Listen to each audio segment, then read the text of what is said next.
ओम नमो नारायणाय नमः।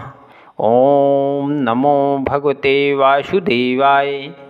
श्राद्ध देव मनु के संतान उत्पन्न होने की कथा। सुखदेव जी ने कहा, हे परीक्षित, उसी श्राद्ध देव मनु का पुत्र सयाति नाम का राजा था। उसके यहाँ सुकन्या नाम की एक पुत्री अति सुंदरी उत्पन्न हुई। राजा उससे बड़ी प्रीति रखता था। आठों पहर उसको अपने साथ रखता था। एक दिन राजा अपनी रानी और कन्या समेत अहेर खेलने के लिए वन में गया, जहाँ पर चौवन ऋषीश्वर का स्थान था। उसी के समीप राजा भी ठहरा हुआ था। वह कन्या अपनी सहेलियों के साथ अपने डेरे के निकट फिर रही थी। उसने मिट्टी का एक ढेर जिसमें 2 छेद चमकते थे देखकर बालकपन के स्वभाव बस उन दोनों छेदों में कांटा चुभो दिया। वह 2 छिद्र चौवन ऋषीश्वर की आँखें थीं। उनसे रक्त बहने लगा। तब राजकन्या मारे डर के घबराकर सहेलियों समेत अपने डेरे में चली आई। ऋषीश्वर महाराज के दुख पाने से उसी समय राजा की सेना में सब छोटे बड़े मनुष्य, ऊंट, घोड़ा, हाथी आदि का मलमूत्र बंद हो गया और पेट में पीड़ा होने लगी। राजा ने यह दशा देखकर अति व्याकुल होकर वनवासियों से पूछा, यह कैसा स्थान है कि हमारी सेना के लोग पीड़ित हो रहे हैं? वहाँ के लोगों ने कहा कि यह चौवन ऋषीश्वर के रहने का स्थान है। यह बात सुनकर राजा उस ऋषीश्वर का स्थान ढूंढता हुआ उस जगह जा पहुँचा जहाँ लोहू बहता था। उसने रक्त देखकर अपने ज्ञान से मालूम किया कि इसी टीले में चौवन ऋषीश्वर का शरीर मिट्टी से ढक गया है और वे परमेश्वर के ध्यान में ऐसे लीन है कि अपने तन की सुधि नहीं रखते। यह रक्त उनकी दोनों आँखों में कांटा चुभो देने से बहता है। यह वृतांत देखकर राजा अपनी सेना वालों से कांटा चुभाने का हाल पूछने लगा। तब राजकन्या बोली, हे पिता, यह अपराध अनजान में मुझसे हुआ है। राजा यह बात सुनकर प्रथम तो बहुत उदास हुए, फिर उसी टीले के पास खड़े होकर बड़े शब्द से उन ऋषीश्वर की स्तुति करने लगे।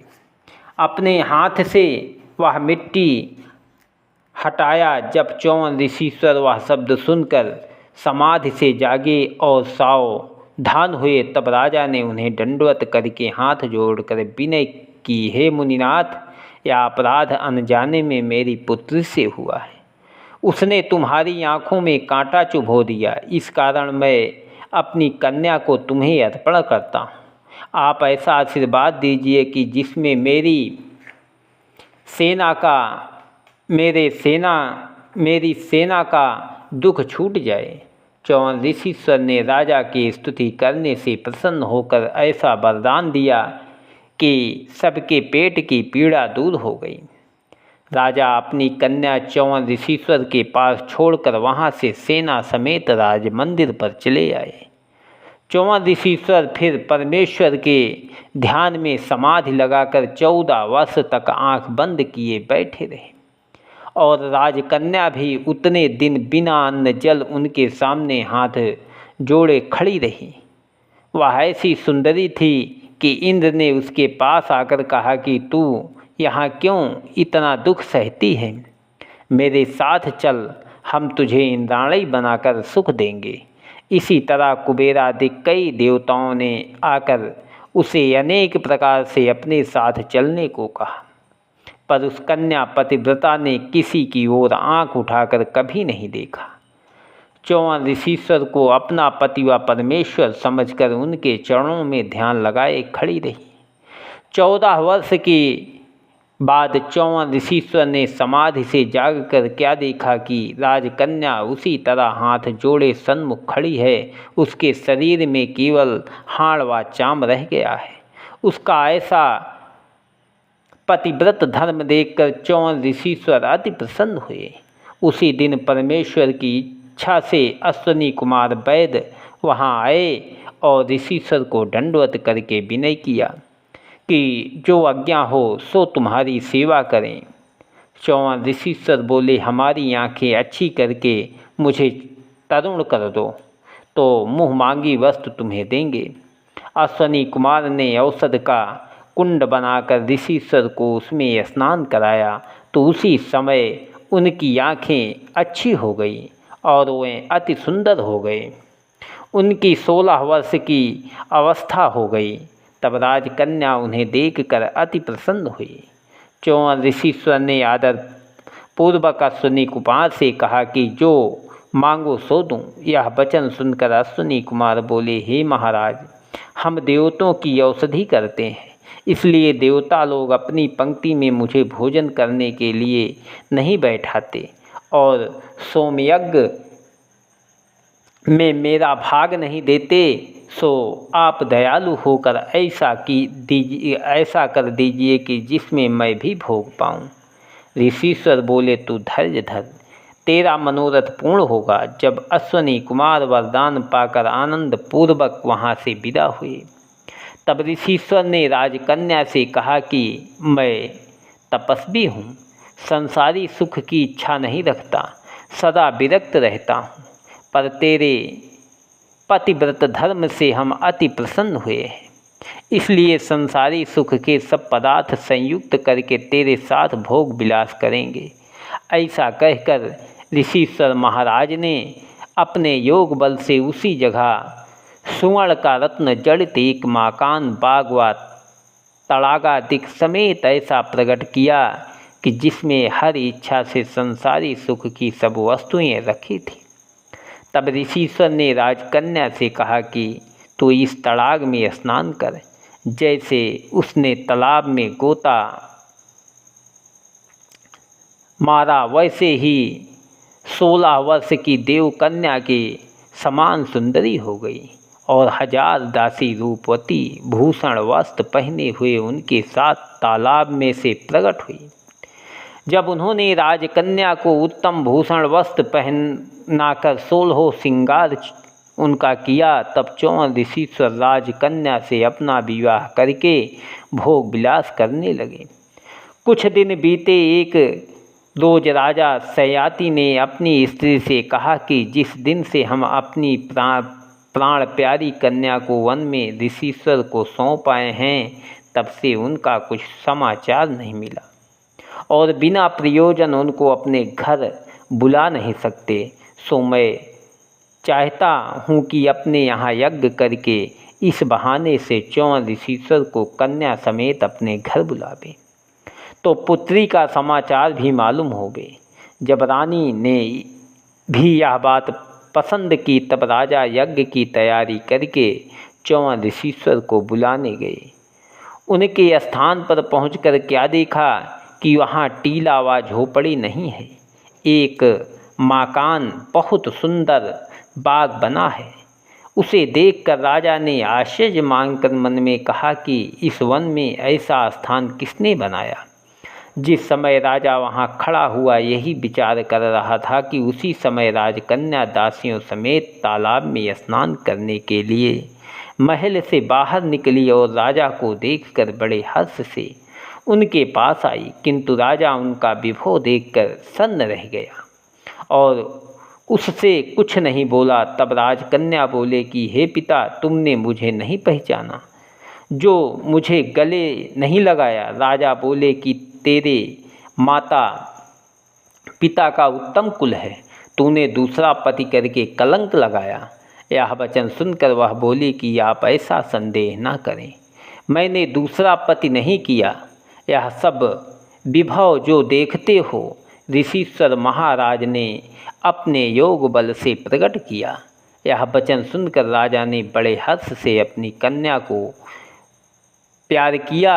जब मंदिर में जाकर चौहान ऋषिश्वर को अश्वनी कुमार के समान अति सुंदर व तरुण देखा, तब आनंद पूर्वक दंडवत करके उनसे विनय किया, महाराज मैं सोम यज्ञ करना चाहता हूँ, आप भी दया करके उस यज्ञ में चलिए। चौवन ऋषीश्वर अपनी स्त्री समेत राजा के साथ गए। रानी अपनी बेटी और दामाद को देखकर हर्षित हुई। तब चौवन ऋषीश्वर ने राजा के यहाँ यज्ञ आरंभ किया और सब देवता व ऋषीश्वर आदि वहाँ आए। तब चौवन ऋषीश्वर ने देवताओं से कहा कि यज्ञ में अश्वनी कुमार को भी भाग दो। यह वचन सुनकर इंद्र बोले कि अश्वनी कुमार वैध है, रोगियों को छूते हैं, इसलिए उनको यज्ञ का भाग न देना चाहिए। चौवन ऋषीश्वर बोले, हे इंद्र, मैं अश्वनी कुमार को यज्ञ में भाग देने का वचन दे चुका हूँ, इसलिए उन्हें अवश्य भाग दूंगा। यह वचन सुनकर इंद्र क्रोधित होकर बोले, हे ऋषीश्वर, तुम हमारा कहना ना मानकर अश्वनी कुमार को यज्ञ में भाग दोगे तो हम तुमको मार डालेंगे।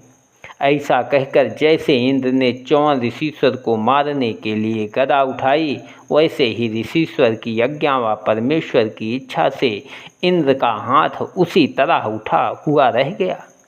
उसने गदा मारने के वास्ते बहुत चाहा, पर उसका हाथ नीचे को नहीं झुका।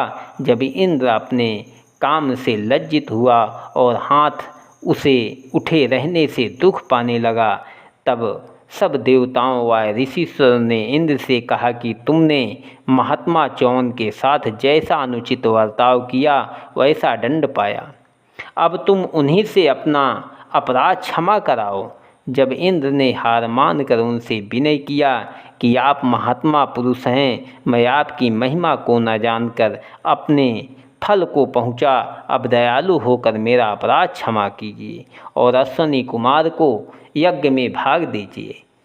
हम सब देवताओं को आपका कहना अंगीकार है। जब चौवन ऋषीश्वर ने इंद्र को दीन देखकर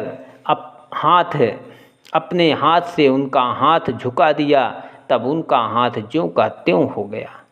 जब चौवन ऋषीश्वर देवताओं ने अश्वनी कुमार का भाग यज्ञ में देकर उसको अपनी पंक्ति में बैठा कर खिलाया, राजा का यज्ञ संपूर्ण हुआ। अश्वनी कुमार अति प्रसन्न हुए। तब सब देवता मुनि चौवन ऋषीश्वर आदि अपने अपने स्थान को चले गए।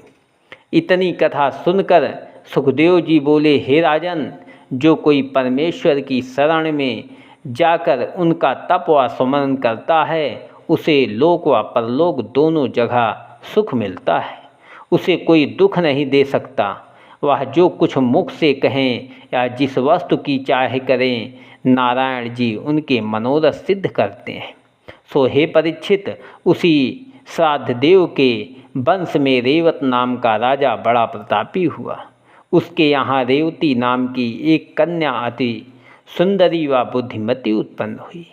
जब राजा ने उस कन्या को विवाह के योग्य देखा, तब मन में विचारा कि जगत की रचना करने वाले ब्रह्मा जी हैं, मैं उनसे जाकर पूछूं। जिस राजकुंवर को वह बतलावें, उसी से अपनी कन्या विवाह दूं। ऐसा विचार कर राजा अपनी कन्या समेत ब्रह्मलोक को गए। ब्रह्मा ने उनको बड़ा राजा समझकर आदर पूर्वक बैठाया। उस समय ब्रह्मा की सभा में गंधर्व लोग गाते थे, इसलिए राजा ने कुछ कहना उचित न समझा। जब गंधर्व गा चुके, तब राजा ने ब्रह्मा से विनय किया, जो राजकुमार तुम्हारी समझ में अति सुंदर हो, उसको बतला दीजिए, मैं इस कन्या का विवाह उससे कर दूं। ब्रह्मा जी बोले, जब से तुम मेरे यहाँ आए हो, तब से संसार में 27 युग बीत गए। जो राजा तुम्हारे सामने मृतलोक में थे, वे सब मर गए। अब उनके वंश में कोई दूसरा राजा धर्मात्मा न रहा, इसलिए तुम अपनी कन्या वसुदेव जी के पुत्र बलभद्र जी को, जो शेषनाग का अवतार हैं, विवाह दो। राजा रेवत ने ब्रह्मा जी की आज्ञा से अपनी कन्या रेवती का विवाह बलराम जी से कर दिया। राजा आप वन में जाकर हरिभजन करके मुक्त हुआ। रेवती सतयुग की कन्या 21 हाथ लंबी थी, इसलिए बलभद्र ने अपने हल से दबाकर उनका अंग अपने बराबर छोटा कर दिया। ओम नमो भगवते वासुदेवाय।